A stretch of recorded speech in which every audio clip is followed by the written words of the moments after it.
Hello, and welcome back to another episode of Unfiltered and Functional. I'm your host, Mandy, and I'm here today with my bestie, Sasha. Say hi. Hello, hello. And today, guys, we are going to be discussing, actually, I am going to be doing an interview with Sasha. And we're going to be talking about a topic that is both health relevant, but also relatable for so many women in the US, and that is talking about PCOS. There is about 6 to 13% of the US population, reproductive aged women, that experience some sort of shade variation of PCOS. So it is very prevalent in our country and about worldwide. There is an estimation from who? World Health Organization has estimated that there's about 70% of affected and undiagnosed women with PCOS in the world, which is a crazy number. That's insane. Yeah. So before we dive into this interview, I just want to make everybody aware there are a couple different types of PCOS. The most prevalent is insulin-driven PCOS, which a lot of women have issues with that. Another one is inflammation-driven PCOS, which usually stems from chronic diseases or disorders. And then another big one, which we're going to touch on with Sasha today for her personal experience, is androgen-driven PCOS. And I guess it's worth mentioning as well that there is sort of like a sidebar other type of PCOS, which is post-birth control PCOS, but this is not like a true PCOS. It's more like a symptomatic type thing if you're not managing your post-birth control window appropriately. But for all intents and purposes, this interview is strictly focusing on Sasha and her experience with PCOS and hoping that you guys get some beautiful, wonderful gems today. So, Sasha, thank you so much for being here, for opening up and sharing your story, because I know a lot of women are going to be able to get a huge amount of value from it. Yes, of course. Yeah. And thank you so much for having me. It's definitely something that I feel like a lot of women struggle with, a lot more than we even know, than they even know that they're struggling with. And it's also something that gets dusted off and just shaken off so easily with such band-aid fixes that aren't actual fixes. So I'm really excited for us to be diving into this, talking about this. And again, thank you so much for having me and interviewing me on this. Yeah. No, thank you for being here. I could do like a whole No, separate thank issue on you. like no, I'm thank like, no, thank you. you. No, thank you. No, thank you. Guys, we're just really fucking polite, okay? Yeah, no, seriously. All right, let's dive right into it. I want to know straight off the bat, when you were first diagnosed with PCOS, tell me a little bit, how old were you? What did they tell you about it? And then that versus what did you learn about it on your own? So I was first diagnosed with PCOS, like officially, when I heard them say it to me. I believe I was like 16 going on 17. I've already had my period for a couple of years, and it was just like a regular schmegular checkup with a gynecologist. Got checked, got told that I have PCOS, and I was pretty like nothing was explained to me. Like I didn't even know that PCOS stood for polycystic ovarian syndrome. Like I didn't know what that looks like internally. I didn't know what that means. It was just kind of like, oh, hey, you have PCOS. I got asked if like, do you have an irregular cycle? Or your period super heavy? I had hormonal acne. I had hormonal acne since I could remember, so I'm sure that I've always had PCOS. I don't know if, this is just something that I didn't notice as much, or maybe it didn't affect me as much until I started getting a little bit older. Yeah, nothing was told to me. Label was just slapped on it, and I was told the best way to help your body manage this is by going on birth control. And I was like, as anyone who gets told that they're dealing with something and like doesn't get explained as to why, like you're told that there's a solution, you follow the solution. And at that time, it's like birth control. I didn't have any knowledge on the side effects on of it, of the bad things about it, but I have always been the kid that's like hated medicine, that's hated taking medicine, that wouldn't take medicine if needed. And I looked at the pill as like, I can't take this, like I'm scared of it. So instead, I did another form of birth control, which was like the ring. The Like NuvaRing? I forgot what the NuvaRing. Yeah, that's the Hmm. form because from my understanding, that was like the better alternative of the two, like rather than taking the pill. And long story short, that's when I found out I had it. That were the steps that were taken to help me with it. I stayed on the birth control for maybe half a year, maybe like 8 or 9 months. And then I was just so absolutely miserable that I started doing my own research, and that's when I found out so much more about PCOS, but I still didn't know what kind of PCOS I had. So that is something that I actually only really found out when I started working with you, and a lot of things like when we did blood work together and like all of that work together, and a lot of things started making a lot more sense. So everything that I know about PCOS, about the cysts, about the effect that it has on your body, about my specific PCOS has been self-learned and then also taught by you. So Well, thank you for letting yeah. me share that with you. And that's such a great answer. I mean, my next question was, you kind of answered it, honestly. It was like, when that happened, did you feel like you were given any answers or just they slapped a label on it and you had no direction and you pretty much covered that?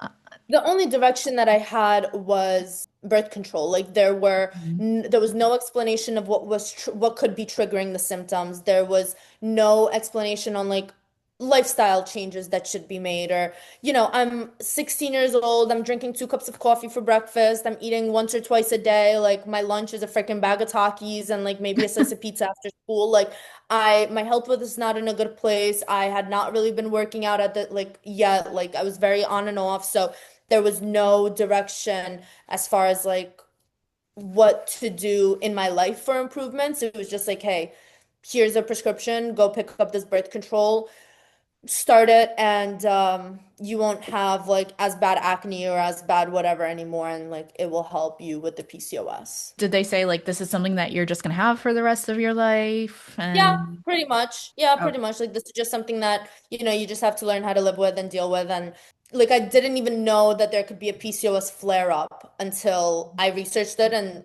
I researched it around the time when I felt like I was having one. Like I didn't know these things at all. Like there was nothing was like no one sat me down and was like, "Hey, like this is what this means. This is what can happen. These are the symptoms. This is the ifs, hows, whens, whys, buts, everything." Like nothing. It was probably like, I don't know, just the longest part was her just doing the exam and like seeing that there were like cysts, and like she was like, we have to keep them under control, so you need to go on birth control. That was it. mm, that is Crazy, I medicine. know. Medicine needs to do better. I will always say that, but yeah, it is crazy. Especially, I mean, I could do a whole other episode on this, but I'm just gonna inject this now. Everyone listening, you can put PCOS into remission. So this is I I really think that it should be spoken about in the doctor's office. This education should be given to women. And if the doctors don't have that education either, because I do understand we don't have bad doctors, we have a bad health system. Our doctors aren't necessarily taught in school, hey, this is how we prevent something or find a root cause. They're taught, hey, these are the tests you run. And if they're positive or negative, like this is the diagnosis you give, and then these are the prescriptions you prescribe. I am in no way bashing doctors, guys. It's the system. But I do think there is some, validity to saying, hey, guys, you can put this in remission with lifestyle factors. But I agree. I do want to know, knowing everything that you know now from all the research that you've done, when you look back objectively on your initial experience, maybe when you first started getting your period at a young age, do you think there were any signs your body was trying to communicate with you that something was off? I know it's a little hard when you first get your cycle and you don't really know what to expect, but now, do you see any of those signs or communications your body had with you? Like, hey, something's different. Oh my God, yeah, 100%. I feel like my body was like screaming at me, like it was like yelling at me. And it's easy to like put it on the back burner and be like, oh, like I'm just a girl, or I'm just being stressed, or like this is just normal for that time of the month or whatever. But looking back at it now, at where my body is now and how how much less inflamed I am, how much more regular my cycle is. Like I know every single month exactly when my period's gonna come. Like before, it was a guessing game of maybe a couple days late, maybe a couple days early, which is not the end of the world, but my like now seeing how on point everything is in my body, like I know that my body was giving me signs. The hormonal acne in itself was like a huge thing of like how bad my breakouts were, and it was always in like the jawline area, which is like straight hormone related. The constant inflammation, the constant cravings. Oh my God, my cravings were like I felt like I was like shaking if I didn't get like my body was like needing certain like foods and this and that because that was just the lifestyle that I was also living and the way that I was and it looking back at it, yeah, my body was 100% throwing like every sign at me. And when I went on birth control, it calmed some of them down, but it amplified others more. Like I Mhm. just was not feeling good. Like it was, you hear horror stories about birth control and like how people feel, and like that was me. Like I was just, it was terrible.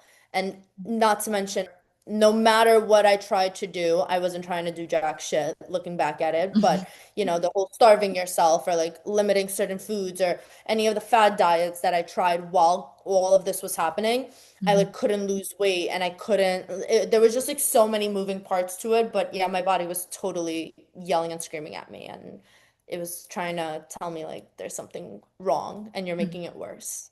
Okay, it's really interesting that you say that about trying to lose weight because that's something else I wanted to ask you about because you are a bodybuilder. You are a wonderful Yes. bodybuilder. Yeah, you have been a bodybuilder for several years now, done several shows. So I'm curious how bodybuilding influenced the way that you have managed your PCOS because as we all know, when you do preps, you are essentially cutting down body fat and, as you just mentioned, a little difficulty losing weight, but also considering the lifestyle you were living at the time. So, how do you manage your PCOS while bodybuilding? I mean, short answer, bodybuilding is the best thing that ever happened to me, well, for my life, but also specifically for PCOS. And what I mean by this is bodybuilding forced structure upon me. Bodybuilding forced consistent meals. Bodybuilding forced paying attention to what I'm putting in my body. It forced balanced macros. It forced strength training. And I don't say forced and like someone had a gun to my head and made me do it, but like in order to be a successful bodybuilder and not even competitive, but just build your body and create unbreakable an unbreakable mindset and unbreakable physique. Like I had to focus on strength training, lowering stress because I noticed how much it affected my body when I didn't, prioritizing sleep.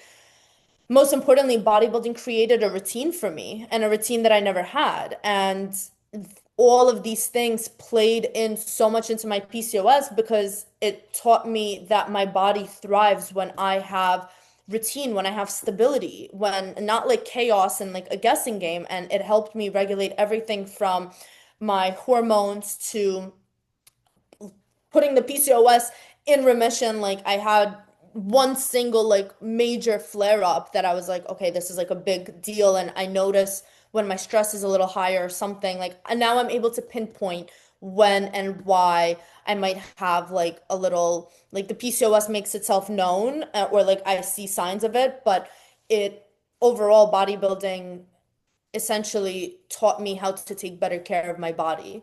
And not to mention, I have this is like a little side note, but I have androgen-driven PCOS, as Mandy mentioned in the beginning.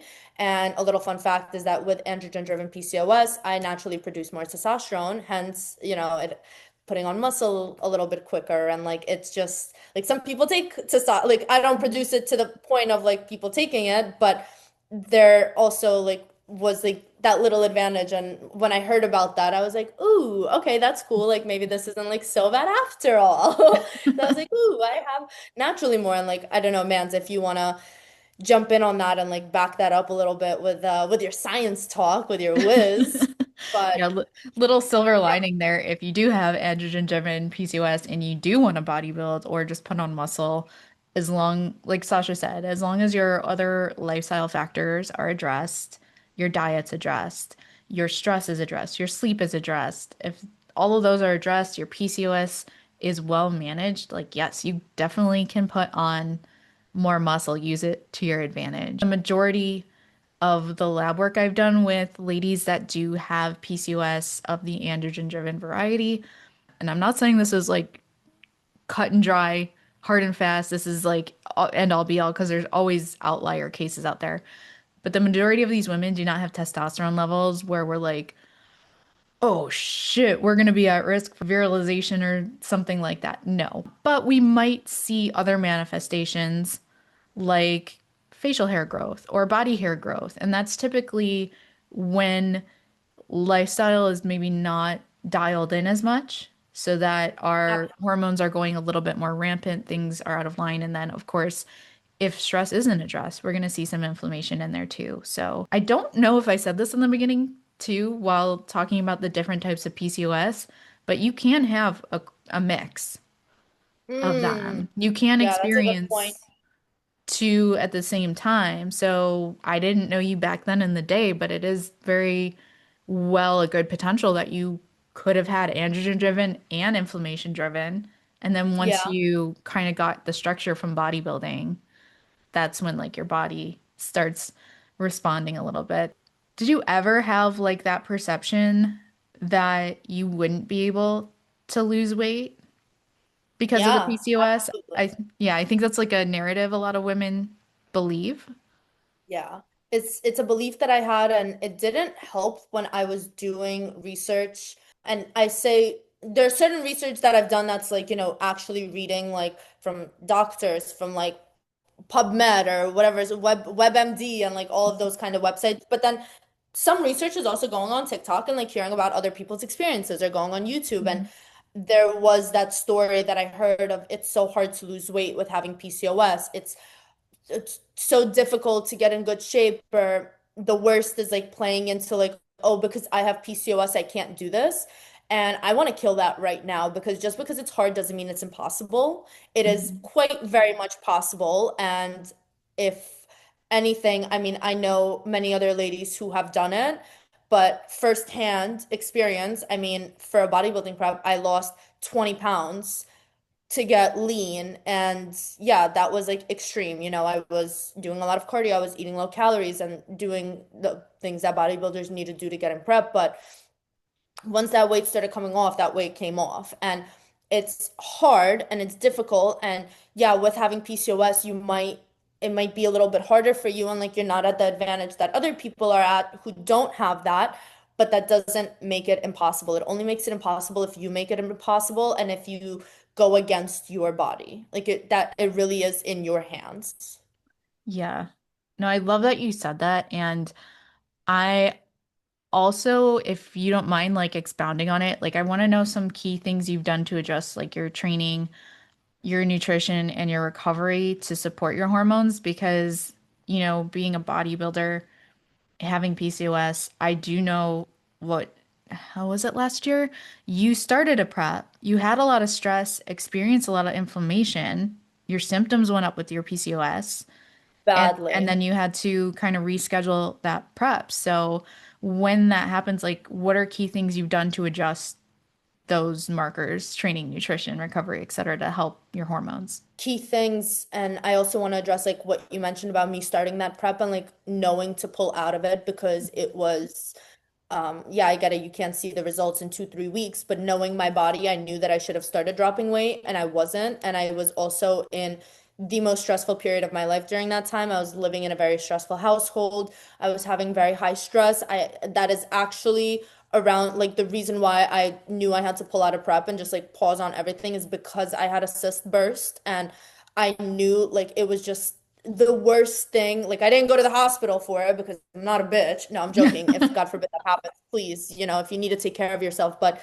I knew that there was something off because I was just like in pain that I have never in my life experienced. And the way that I have the key things that I need to be on top of more than absolutely anything. And this is in no particular order, but first and foremost, that experience taught me that I need to manage stress aggressively. Like cortisol for me is a huge trigger. And I from And conversations that we had whenever you've done blood work for me, like my first thing is always like my cortisol. And there were a couple of times when you were like, no, like you're actually in a good place right now based on your labs. And I could have been in a good place, but I also knew in myself that like it could be better because I felt like I had certain side effects that I'm like, okay, as soon as a little extra stress starts happening, like my period could get heavier, or like I'll cramp more, or you mentioned the body hair. Like I've never really had like the facial hair problem, which I know a lot of women deal with, and I truly believe that that is because of lifestyle effects and like your hormones being out of range. But when I would have super high stress, like I would notice some like a little bit on my chest or like something. Like once I notice those things, I can immediately tie it into I had this stressful period. This is my body's reaction to it because I'm literally triggering what I have going on internally. So, managing stress aggressively has been a huge thing for me. My nutrition, I'm focusing on whole foods. I'm focusing like on all my micro and macronutrients. And I know that I don't have insulin-driven PCOS or inflammation-driven PCOS, but I still do focus on like my blood sugars and like making sure that I'm not eating like over 75 grams of sugar a day and like keeping it on the lower end because I know that when I eat a lot of it, my skin breaks out. Like it's hard for my body to process just naturally Mhm. protein in every single meal. I focus on lifting super heavy rather than excessive cardio, unless I'm like in prep or whatever, but lifting super heavy, putting all my strength into the gym, strength training, like no Pilates princesses over here. Like we're strength training, we're putting or everything like putting myself to work, walking daily. Sleep is a non-negotiable that ties into stress. There's certain supplements that I take, like magnesium, omegas, inositol. Inositol has been a huge, huge supplement that I added in actually when I had that flare up.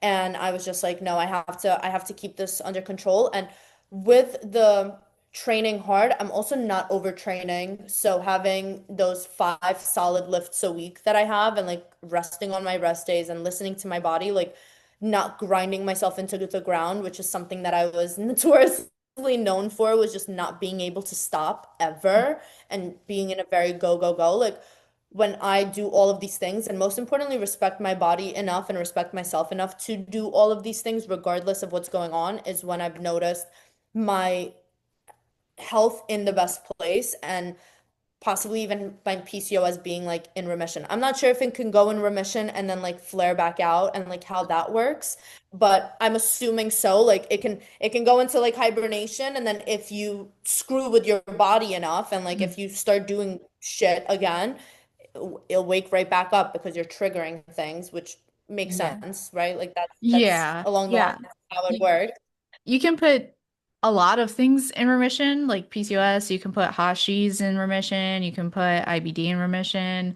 But putting it into remission essentially just means we're minimizing flare-ups. For the most part, health is very consistent, very good, but it doesn't mean you'll never not experience it again. Like you said, it's just Yeah. very heavily dependent on what's happening in your life. So you make a really good point about like everything that you do lifestyle wise is going to affect how your body manifests it. And if you have a flare up or if you remain in remission. And like Yeah. about your labs and cortisol, talking about androgen-driven PCOS, those androgens also come from cortisol in our adrenal glands, and it also comes from DHEA in our adrenal glands. So typically in your labs, we've been in a good place, but I like that you mentioned like you can tell what your body's experiencing kind of before we see it in the lab work, and then you can address it before it gets to the point where we're seeing major lab work changes. Definitely an important note to make. And then I also really appreciate that we're talking about the testosterone being a little bit higher, but you also mentioned like now you're in a place where you know the importance of prioritizing recovery. Because, Yes. you know, we tell our clients too, if you have low testosterone, one of the ways to increase your testosterone naturally is to start strength training. And it's interesting because you're saying before you were balls to the wall in the gym all the time, go, go, go, don't know how to stop. And that's when your PCOS was like going crazy. But I'm sure at that point we weren't doing labs. Your testosterone was probably way higher too. Probably. Oh, Yeah, and your absolutely. cortisol. Yeah. Oh, absolutely. Yeah, so that to me that makes sense. And now with like prioritizing recovery, it also kind of helps keep your testosterone. Yes, you naturally ride a little higher, but we're not like crazy out of bounds with anything. Yeah, yeah, it's not like out of this world. It's just like Mm. a little Just extra. yeah, yeah, you're at good levels. And how you also regulate your insulin. And like I said, you someone can experience multiple types of PCOS at the same time. You don't mind me sharing your labs, your insulin. Sasha has always been immaculate with her insulin level. Like it is so Oh. good. No, I And always, I freaking love sweets. Like yeah, I'm crazy. I love sweets yeah, I know you do. And I'm the same way and too. sugar. Yeah.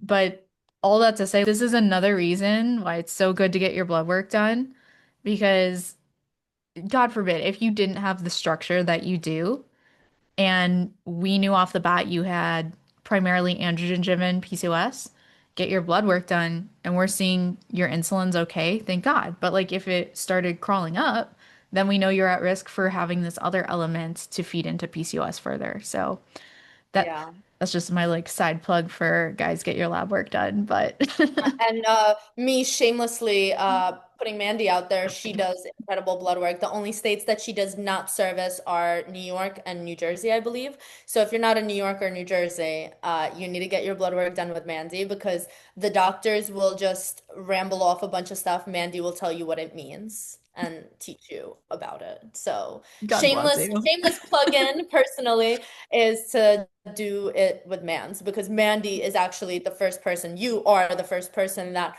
pointed out to me what kind of PCOS I had, how to manage it, what to look out for to make sure that it doesn't evolve into something more, and also how it ties into like other areas of my life, like how cortisol even affects it. Like this is something that, people say stress, but there's good stress, there's bad stress. Overtraining could affect your cortisol, so there's like so many aspects. And I truly, I knew these things and I've learned these things on my own, but I understood them and was able to apply them to my life, which is very different from just learning it, like textbook learning it, because of your help. So this is like shameless advertisement, not sponsored.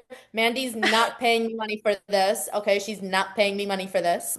But yeah, I had to just say I am not paying for it, but thank you. Thank you. that. I do appreciate it. It's so important to me that when I do labs for people that I want them to understand why the lab values look the way they Yeah. do, but also why you're experiencing what you're experiencing and how, like you said, to apply it and change so you can experience better health. So thank you for that, girl. And actually, that kind of brings me to my next question for you is like, how do you think having and experiencing your PCOS, how has that manifested for you in the way that you approach coaching your clients? Ooh, that's a really good question.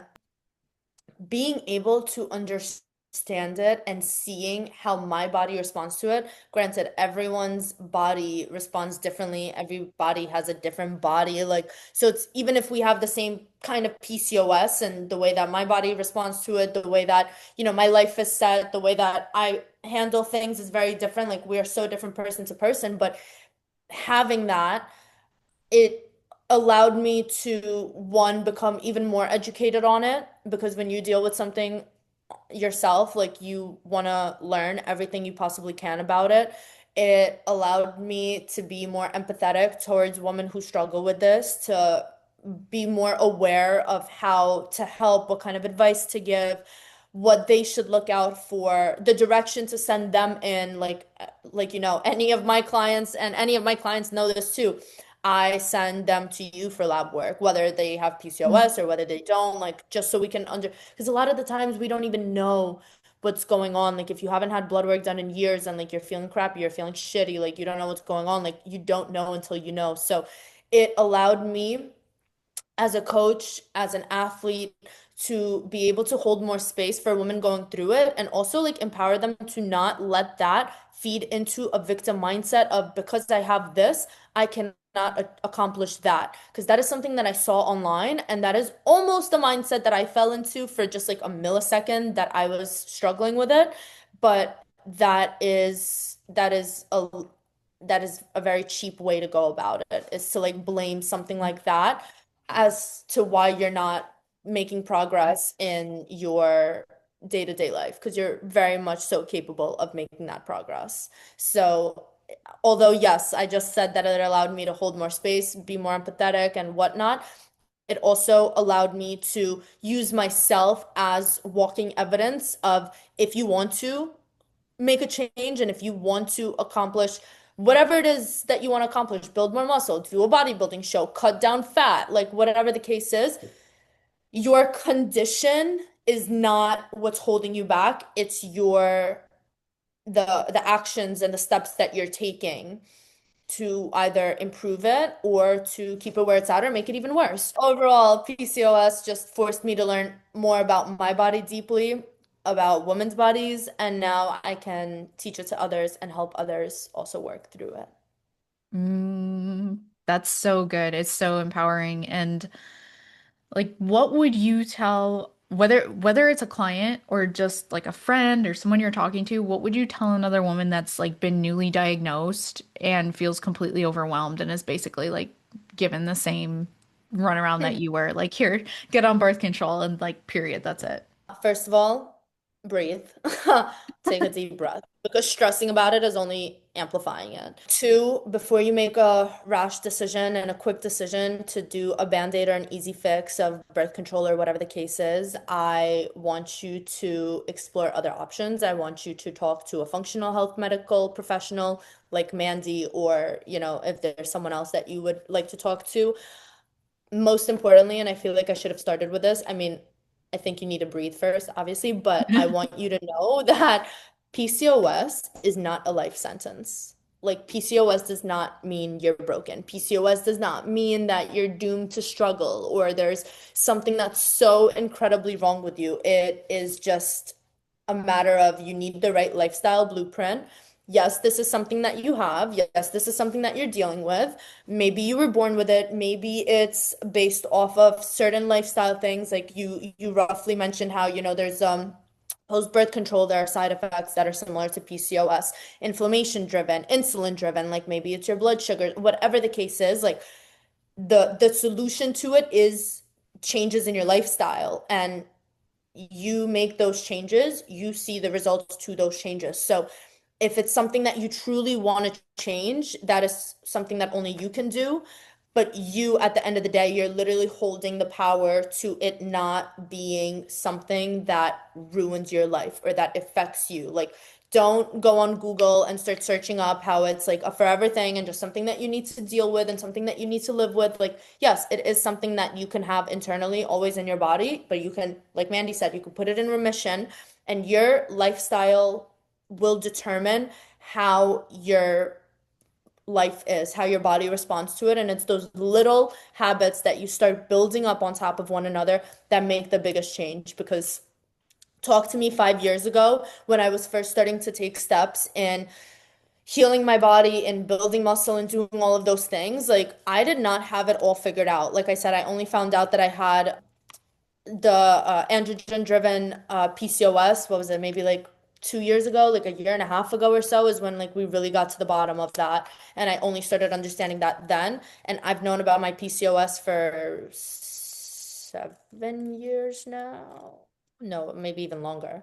So it is not a life sentence. It is not something that, like, the cards that you were dealt, and like in a negative way. It's like, yeah, these are the cards that you were dealt and you can do something about it. And this is from the most loving place. And I know that that's hard to hear when you're on the struggle bus with it and when you're like anxious about it and nervous about it.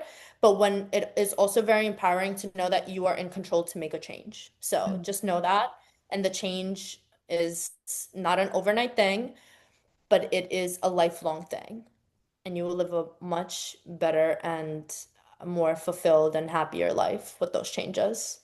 Mm. Kapow, dude. That is, Where's my pen? I want to do a mic drop. I can't find it. I should get like a mic and like but like not an expensive one because I'll just drop it, like just like mic we should add drop. that in. Yeah, for sure. But Could we like edit a mic drop in? Like bam. I don't that's know. cool. I don't know what that would sound like. That's fancy for me. I'm gonna have to take baby steps towards that. Maybe next year. Maybe next Um, year. I'll learn more at that point, but no, thank you. I think it's super important what you outlined there, basically, and not just for PCOS, but for any diagnosis, any illness, any experience, is not identifying with it and not feeling like it is, like you said, a life sentence. This, your doctor presented it to you as, okay, this is what you have. Like, good luck. Take pills. That's it. You do have so much more power than you think you do. And I think that's in part just culturally driven. I think we're getting a lot better about it. I think I there's been agree. like a movement, especially of women, where we're like, hey, no, we don't accept that answer. That's not good enough. There needs to be more information and education out there for women, not just with PCOS, but for any kind of like diagnosis, illness, PMDD, endometriosis, etc. So I love your answer that it is important not to get in that victim mindset. As we wrap up here with this last question, this is something that I actually want to ask every single person that I interview. What is one health hill that you will die on? And I know you have a lot of opinions, but like, what is your biggest one? Um, my biggest one and one health hill that I will die on, and no one can convince me otherwise, is that women need structure. Women need structure. They, especially when dealing with any health issue, specific, I mean, this is very specific to PCOS, but any health issue, whether even if it's a gut problem that you're having, women need structure. They don't need extreme diets. They don't need perfection. They don't need this all or nothing bullshit. They definitely don't need band-aids that are temporarily fixing something, which they're not fixing anything. They're just creating another problem and like lowering the noise of that one and just creating another one. But women need structure. They need structure with consistent meals. They need structure with strength training. They need structure with managing stress, prioritizing sleep, getting blood work done regularly. Like they need structure in their lifestyle. And the truth is, and the reality is that the basics aren't sexy, but the basics are what change everything. And doing the basics and having that structure and having that routine, which could be boring and basic and not always fun to do, is what every single woman needs in order to thrive internally, externally, with their physiques, with their mindset, because everything ties into itself. When you are off, everything else is off. When your body is off, your mind is off. When your mind is off, your body is off. When you're dealing with something, you're dealing with everything. Like it is, but when you have that structure, it makes it just that bit better. Like you just optimize everything in your life. So yeah, that's the hill that I'm dying on. Women need structure. And I would argue that the way that you just worded that, that structure is sexy.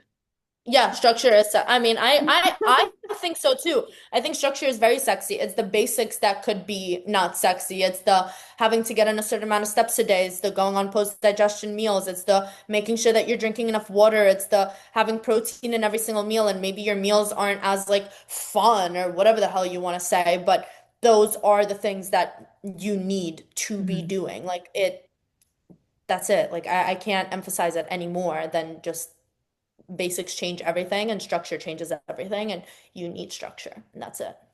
Mm, mic drop. Mic drop. Second Uh, one today. Second mic drop. Dude, I love it. Thank you so much for sharing your wisdom with us and for sharing your experience, letting other women know that they're not alone, letting other women know that just because you're diagnosed with PCOS doesn't mean that that you can't have your dream body, that you can't compete if you want to compete, that you can't lose weight if you don't want to lose weight. I really appreciate you sharing all of these personal experiences here, sharing your wisdom. Is there anything else that you'd like to add? No, just thank you for having me. Thank you for ha choosing this as the topic that you wanted to interview me on. and that you want to be talking about, because I think that it's so important for women to just know that this is not like an end or be all, like you said, that there are ways to fix it. And there, if anyone is struggling with PCOS and wants to talk to either Mandy or myself about it, about, the next steps or what to do or how to go about it, or need some advice from a functional standpoint, like Mandy, by all means, like please reach out to us, because this is something that a lot more women struggle with and have a hard time with than we know, and it's covered by things that make it even worse, like birth control, or, just continuing to live a not so great lifestyle. So just know that you're not on your own if you're struggling with PCOS, and hopefully anything that we've spoken about helps you move in the direction of healing it and of just healing yourself. And again, thank you so much, Mans, for having me. I'm very excited for you to post this one up and to hear what other women have to say about it or thoughts or anything. So, Yeah, thanks. thank you so much. And for anyone listening, if you do have PCOS, if you have been on birth control or doing other things and it's not working for you and you're looking for other solutions, it's never too late to start a change. Please reach out to either of us. Please comment, like, subscribe. It helps the podcast so much more than you know. And we will catch you on the next one. Thanks again.